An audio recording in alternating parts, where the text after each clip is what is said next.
వదినా, ఓ వదినా, మీరింకా తయారవ్వలేదా? ఇది 14సారి మిమ్మల్ని పిలవడానికి నేను వచ్చింది.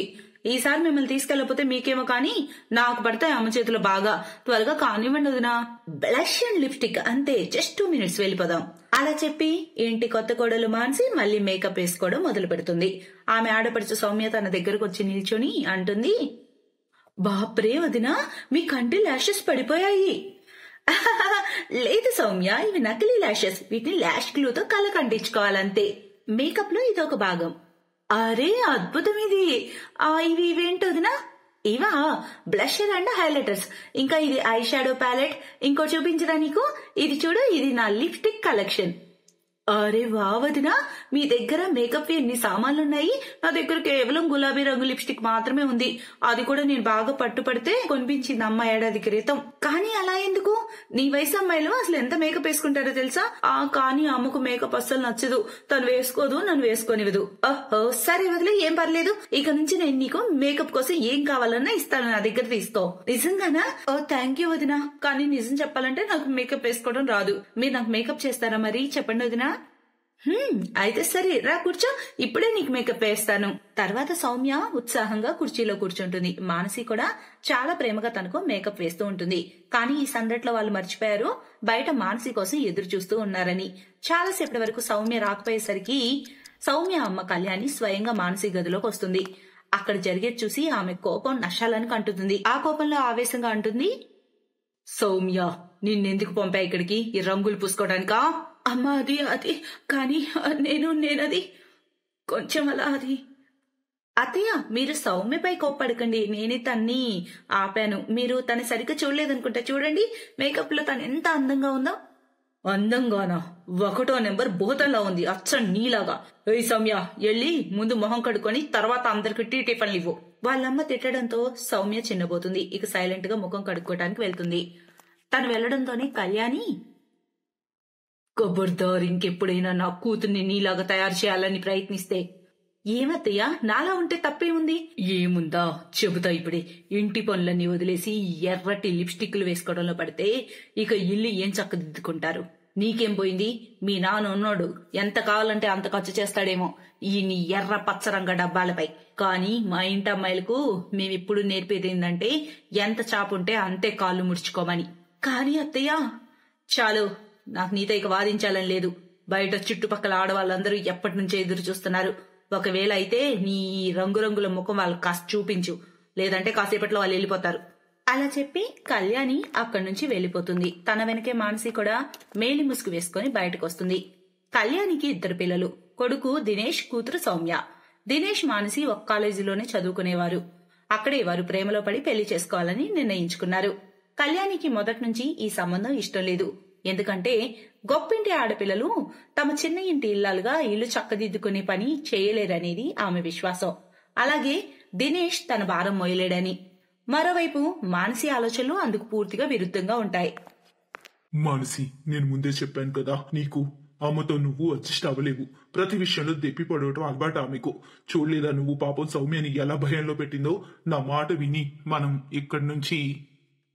లేదు దినేష్, మనం అత్తయ్య సౌమ్యను వదిలి ఎక్కడికి వెళ్ళడం లేదు. నువ్వే ఆలోచించు, మనం కాక వాళ్ళకి ఇంకెవరున్నారు? నేను అదే ఆలోచించి సైలెంట్ గా ఉంటున్నాను. అమ్మ మొదటి నుంచి అలా లేదు. నాన్న బతుకున్నప్పుడు తను బాగానే తయారయ్యేది. కానీ నాన్న చనిపోయాక రంగులపై ఆమె అసహ్యం పెంచుకుంది. బహుశా చిన్న వయసులోనే వైధవ్యం రావటం వల్ల అమ్మ భరించలేకపోయినట్టుంది. అందుకే అమ్మ అలా తయారైంది. కానీ నాకేం అర్థం కావడం లేదు. ఏం పర్లేదు దినేష్, నేనన్నీ అర్థం చేసుకోగలను. నాకు అత్తయ్య ఏ మాటలు బాధ అనిపించలేదు. కేవలం నేను తన మనసును గెలుచుకుని ఆమె పెదాలపై నవ్వు చూసే క్షణం కోసమే ఎదురు చూస్తున్నాను. ఓహో, అరే పిండిలో మళ్లీ నా వల్ల నీళ్ళు ఎక్కువయ్యాయి. ఇప్పుడు ఏం చేయను? అత్తయ్య చూస్తే చాలా కోపడుతుంది. ఏం కోపడదు, ఎందుకంటే అమ్మ వచ్చేలోపు నేను ఈ పిండిని సరి చేసేస్తానుగా. అది ఇటు వదినా. థ్యాంక్ యూ సౌమ్య, నిజంగా నువ్వు లేకుంటే నేనేమైపోయేదాన్నో. అరే వదినా, ఇదేం పెద్ద పని కాదు. వదినా, ఈరోజు సాయంత్రం మీకేమైనా పనుందా? వదిలేయండి. అరే ఏం వదిలేయాలి? అసలు విషయం ఏంటో చెప్పు. నేను ఫ్రీగానే ఉన్నా సాయంత్రం. నాకు ఐలైనర్ వేసుకోవడం నేర్చుకోవాలని ఉంది వదినా. నా ఫ్రెండ్స్ అందరూ వేసుకుంటారు కానీ నాకు రాదు. నేర్పుతాను నేను. కానీ దాన్ని నువ్వు ప్రతిరోజు ప్రాక్టీస్ చేయాలి మరి. అప్పుడే చేయి తిరుగుతుంది, లేకుంటే అవ్వదు మరి. అవునా, సరే అయితే వదిలేయండి. ఇవాళంటే అమ్మ భజనకు వెళ్ళింది కాబట్టి వేసుకోగలను, కానీ రోజు ఎలా వేసుకోగలను? నువ్వు నీకు వేసుకోలేవు కానీ నాకు వేయొచ్చు కదా. అంటే ఏంటోదినా? నా ముద్దుల ఆడపడుచు గారు, ఏంటంటే ఈ రోజు నుంచి అత్తయ్య ప్రతి సాయంత్రం పూజ చేసేటప్పుడు నేను నీకు ఫుల్ మేకప్ వేయటం నేర్పిస్తాను. ఇక ప్రతి ఉదయం అత్తయ్య గుడికి వెళ్ళినప్పుడు నువ్వు నాకు మేకప్ వేసేయి. దాంతో నీకు ప్రాక్టీస్ అవుతుంది, ఇంకా అత్తయ్యకి విషయం తెలీదు. మానసి మాటలు విని సౌమ్యకి చాలా ఆనందం వేస్తుంది. అలా కొద్ది రోజుల తర్వాత, విమల, నువ్వు మా సౌమ్యని చూసావా? చూశానుగా. నీ కూతుర్ని ఇంకా నీ కోడల్ని ఆ వీధిలో ఉన్న బ్యూటీ పార్లర్ వైపు వెళ్తుంటే చూశాను. ఆ ఇద్దరిని నువ్వు తప్పుగా అనుకోవద్దు కళ్యాణి. ప్రపంచంలో కోడళ్ళందరూ అత్తారింటి రంగు పూసుకొని తిరుగుతారు, కానీ నీ ఇంట్లో చొక్కెదురు వదిలిలాగా ఆడపడుచు తయారవుతుంది. వింత. చూసుకో. కళ్యాణికి ప్రతి క్షణం భారంగా అనిపిస్తుంది. ఈ రోజు ఆమె సౌమ్య, మానసి ఇద్దరిపై పిడుగులు కురిపించనుంది. వాళ్ళు ఇద్దరు ఇంటికి రావడంతోనే, వచ్చావా మహారాణి? సౌమ్య, ఇవాళ నిన్నెవరూ నా నుంచి కాపాడలేరు. దానికంటే ముందు కాస్త ఈమెకు బుద్ధి చెప్పని. ఏమో చెప్పానుగా నీకు నా కూతురు నుంచి దూరంగా ఉండమని, కానీ నువ్వు అలా చేయలేదు. చెప్పేందుకు తీసుకెళ్లావు తన్ని బ్యూటీ పార్లర్ కి? నీలా తయారు చేద్దామన్నా దీన్ని కూడా? మా ఆపుతావా నువ్వు? ఇంకా నీకేం తెలీదు. నోరు మోయి సౌమ్య, లేదా నీ కాళ్ళు కొడతా. నీకెంత ధైర్యం నన్ను అడగకుండా బయటకు వెళ్ళడానికి? తప్పుకు వెళ్లాల్సిన పరిస్థితి మా. వాళ్ళిద్దరు బ్యూటీ పార్లర్ కాదు, సౌమ్య అడ్మిషన్ కోసం నాతో వచ్చారు. అడ్మిషనా? సౌమ్యదా? ఎక్కడా? కానీ దాని గురించి నాకేం చెప్పలేదే. ఎందుకు? ఎందుకంటే నీకు చెబితే నువ్వు అసలు సౌమ్యని వెళ్ళనిచ్చేదానివి కాదు. నేను మానసి సౌమ్యని ఒక మంచి ఇన్స్టిట్యూట్ లో బ్యూటిషియన్ కోర్స్ కోసం చేయించాలని నిర్ణయించుకున్నాం. లేదు, అనవసరంగా డబ్బులు వృధా చేయాల్సిన అవసరం ఏం లేదు. అదంతా నేర్చుకుని ఏం చేస్తుంది సౌమ్య? నీ పెళ్ళాంలా తయారవుతుందా? లేదత్తయ్యా, సౌమ్య నాలా కాదు, నాకంటే గొప్పగా అవుతుంది. ఇది చూడండి, టౌన్ లో పోయిన నెల మేకప్ కాంపిటీషన్ జరిగింది. అందులో సౌమ్య ఫస్ట్ వచ్చింది. పెద్ద పెద్ద మేకప్ ఆర్టిస్టులు కూడా వెనక నెట్టేసింది. అది కూడా తన దగ్గర ఎటువంటి ప్రొఫెషనల్ డిగ్రీ లేనప్పుడు. అప్పుడు తన తల్లి చేయి పట్టుకొని సౌమ్య అంటుంది, మా, నేను ఇదంతా నీ దగ్గర దాచిపెట్టి చేశాను, అందుకు నన్ను క్షమించు. కానీ నిజంగా అమ్మా, నేను వదిలిన ఎప్పుడూ అవలేను. ఎందుకంటే తను లక్షల్లో ఒకటి. తను నా వదిన, స్నేహితురాలు. అలాగే అవసరమైనప్పుడు నాకు అమ్మ కూడా. చాలా మంచిదమ్మా వదిన, చాలా గొప్పది, చాలా ఉన్నతమైనది తను. సౌమ్య మాటలు కళ్యాణి మనసును గుచ్చాయి. ఆమెకు తన తప్పు అర్థమైంది. ఆమె సౌమ్య తలపై ప్రేమగా చేపట్టి తర్వాత కళ్ళల్లో పశ్చాత్తాపం చూపుతూ మానసి ముందు చేతులు జోడించింది. ఎందుకంటే ఆమెకు అర్థమైంది, తన ఇంటి కోడలిగా మానసి తప్ప ఇంకెవరూ సరితూగరు అని. గాయత్రీదేవికి 4 కొడుకులు, 4 కోడళ్ళు. పెద్ద కోడలు మరియు రెండో కోడలు ధనవంతుల కుటుంబాల వారు. ఇక మూడో కోడలు, 4గో కోడలు పేద కుటుంబాల వారు. అందుకే గాయత్రీదేవి తన పెద్ద కోడలు సుమన మరియు రెండో కోడలు నీలిమ పైన ఎక్కువ శ్రద్ధ చూపించేది. ఇలా ఎప్పుడూ వాళ్లనే పొగుడుతూ ఉండేది. మిగతా 2 కోడళ్ళు ఆశా మరియు వర్షాల గురించి ఎప్పుడూ చెడు మాట్లాడుతూ ఉండేది. కానీ ఆశా మరియు వర్ష సుమన్ మరియు నీలిమాల కంటే మంచి స్వభావం కలవారు. గాయత్రీదేవి యొక్క 4 కోడళ్ళు గర్భవతులవుతారు. ఇక ఇంట్లో ఆ విషయంపైనే చర్చలు జరుగుతూ ఉండేవి. సుమన్ కోడలా, నీలిమా కోడలా, ఎక్కడున్నారు మీరిద్దరూ? ఇటు రండి కొంచెం. అత్తయ్య, ఇన్ని బ్యాగ్స్ ఏంటి? ఏం తెచ్చారు? బాజారంతా కొని తెచ్చేసినట్టున్నారే.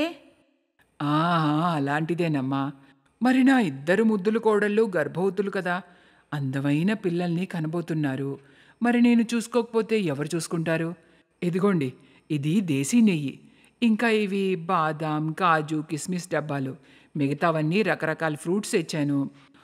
ఇంకా మీ ఇద్దరికీ ఉప్పు బిస్కెట్లు మరియు కేకులు ఇష్టం కదా, అవి కూడా తీసుకొచ్చానమ్మా. రోజు ఇవి కడుపు నిండా తినండి.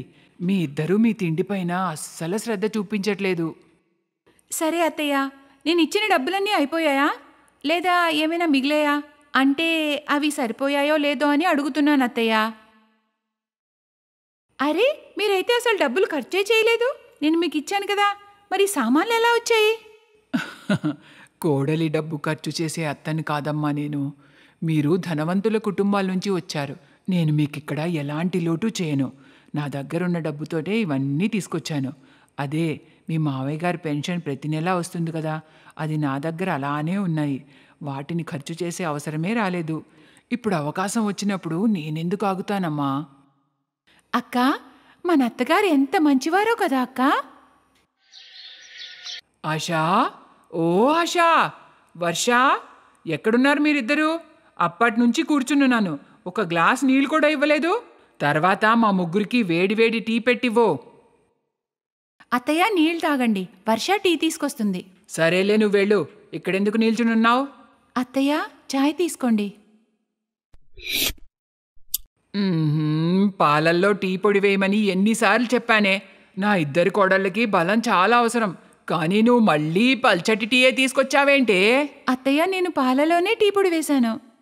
అత్తయ్య రాత్రి భోజనానికి ఏం చేయాలో చెప్పండి, అదే చేస్తాను. అత్తయ్య ఈరోజు నాకు కరివేపాకు అన్నం తినాలనుంది. నాకేమో పన్నీర్ బుర్జీ తినాలంది అత్తయ్య. సరే అయితే రాత్రి భోజనానికి కరివేపాకు అన్నం, దేశీ ఘీతో పన్నీర్ బుర్జీ మరియు పరాటాలు చేయండి. నా కోడళ్ళు చెప్పిందే చెయ్యాలి. కానీ అత్తయ్య ముందే ఆలుగడ్డలు కట్ చేసి పెట్టాను. వర్షకి ఆలు కుర్మా తినాలని ఉందట. లేదు లేదు అత్తయ్య, నాకు ఆ కుర్మా వాసన అస్సలు పడదు. తర్వాత పన్నీర్ బుర్జీ తినలేను. నువ్వెందుకు టెన్షన్ పడుతున్నావు నీలం కోడలా? నువ్వొద్దన్నాక ఈ ఇంట్లో ఆలుగడ్డ కుర్మా అస్సలు చేయనివ్వను. ఇదిగోండి ఆశా, వర్ష ఇద్దరూ శ్రద్ధగా వినండి. ఆలుగడ్డలు తీసుకెళ్లి చెత్తబొట్లో పడేయండి. వర్ష ఏడుస్తూ వంటింట్లోకి వెళ్ళిపోతుంది.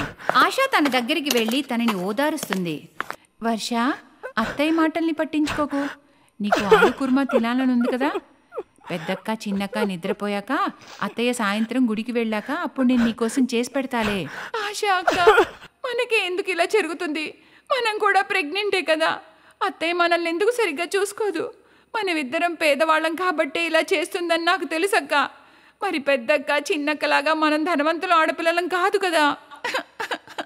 వర్ష మాటలు విని ఆశ కూడా ఏడుస్తుంది. కొద్ది నెలలు గడిచాక కోడళ్ళ శ్రీమంతం ఫంక్షన్ చేయాలనుకుంటారు. అందరూ దాని ఏర్పాట్లోనే ఉంటారు. గాయత్రీదేవి కూడా సుమన్ మరియు నీలంల శ్రీమంతం గురించి చాలా ఉత్సాహంగా ఉంటుంది. తను సుమన్ మరియు నీలం కోసం మంచి మంచి బట్టలు మరియు నగలు కొనిపెడుతుంది. కానీ ఆశ మరియు వర్షాలపై గాయత్రీదేవికి అసలు ధ్యాసే ఉండదు. అందరూ బాంకెట్ హాల్లో ఫంక్షన్కి వెళ్లే ముందు సుమన్ మరియు నీలం గాయత్రి దగ్గరకు వచ్చి, చెప్పక్క, ముందు నువ్వే చెప్పు. ఏమైంది సుమన్ కోడలా? ఏం చెప్పాలో చెప్పండి. ఫంక్షన్కి లేట్ అవుతుంది, త్వరగా పదండి. ఇప్పటికే అందరూ అక్కడ వెయిట్ చేస్తూ ఉంటారు. అత్తయ్య, అదేంటంటే ఈ ఫంక్షన్కి మీరు రాకపోతేనే మాకు మరియు మా బిడ్డలకి మంచి జరుగుతుంది అని మా అమ్మ చెప్పింది. అదేంటంటే ఒక విధవరాలు నీడ గర్భిణికి అశుభం అంట అత్తయ్య. మీరు రాకపోతే మంచిది. అత్తయ్య, అది మా మంచి కోసమే కదా. మీరు ఒక విధవ, మీ ఆశీర్వాదం మా బిడ్డలపై మరియు మాపై పడ్డం చాలా అశుభం. అందుకే మీరు ఈ ఫంక్షన్కి రాకపోవడమే మంచిది. మీరు ఈరోజు మా నుంచి దూరంగా ఉండండి. మా బిడ్డల ప్రాణాలకి ఎలాంటి ప్రమాదం జరగకూడదనే మా కోరిక. సుమన్ మరియు నీలంల మాటలు విని గాయత్రికి తల కొట్టేసినట్టుగా అనిపిస్తుంది. ఆమెకు కన్నీళ్లు మొదలవుతాయి. ఏమీ అనలేక తల ఊపుతూ సరే అంటుంది. పద నీలిమ, అత్తయ్య అర్థం చేసుకుంటుందిలే, ఆమెకంతా తెలుసుగా. సుమన్ మరియు నీలిమ ఫంక్షన్కి వెళ్ళిపోతారు. కానీ కాసేపటికి గాయత్రీదేవి ఫంక్షన్కి రావడం వాళ్ళు చూస్తారు. అత్తయ్య, మేము మిమ్మల్ని రావద్దని చెప్పాం కదా, అయినా మీరు చిన్నపిల్లల్లాగా వచ్చేసారేంటి? మా బిడ్డలు సురక్షితంగా ఉండాలని మీరు అనుకోవట్లేదా? అప్పుడే ఆశా, వర్ష అక్కడికి వచ్చి, పెద్దక్క, చిన్నక్క, అత్తయ్యని మేమే తీసుకొచ్చాం. తన ఆశీర్వాదం మాకు కావాలక్క.